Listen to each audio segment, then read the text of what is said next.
तुमचं ॲलर्जीची सर्दी आणि नाकातलं हाड वाढलेलं होतं. हो वाढलं. तर आपल्या ट्रीटमेंट नंतरचा तुमचा अनुभव सांगा. आपली जेव्हा ट्रीटमेंट चालू केली तेव्हा मला पूर्णपणे श्वास कसाही घेता येत नव्हता. ज्यावेळेस ट्रीटमेंट चालू केली 1 महिन्यानंतर मला थोडा फरक जाणवला. अच्छा. आणि आता मला 6 महिने झाले आहे. या 6 महिन्यामध्ये मी 2 महिन्यापासून पूर्ण धुळीमध्ये काम करतो. धुळीमध्ये काम केलं 5 मिनिटंही जर या आधी गेलो तर मला इतकी सर्दी होत होती, शिंका येत होत्या. 2 महिने फुल धुळीत काम करून मला सर्दी शिंका कसलाही आता काही त्रास नाही आहे. अच्छा. आणि थंड खाणं वगैरे? थंड पाणी पिलं चालत नव्हतं. थंड पाण्याने आंघोळ केली तेही चालत नव्हतं. मी थंड पाण्याने आंघोळ करतो, थंड पाणी पितो, तरी मला सर्दी नाही काही.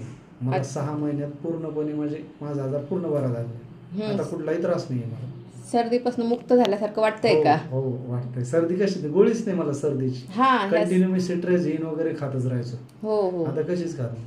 म्हणजे 6 महिन्यापासून कुठलीही गोळी नाही मला. जेव्हापासून 6 महिन्यामध्ये एकदा एक पॅरासिटामॉल आणि ओमी घेतली होती, ते पण थोडी ॲसिडिटी झाली होती.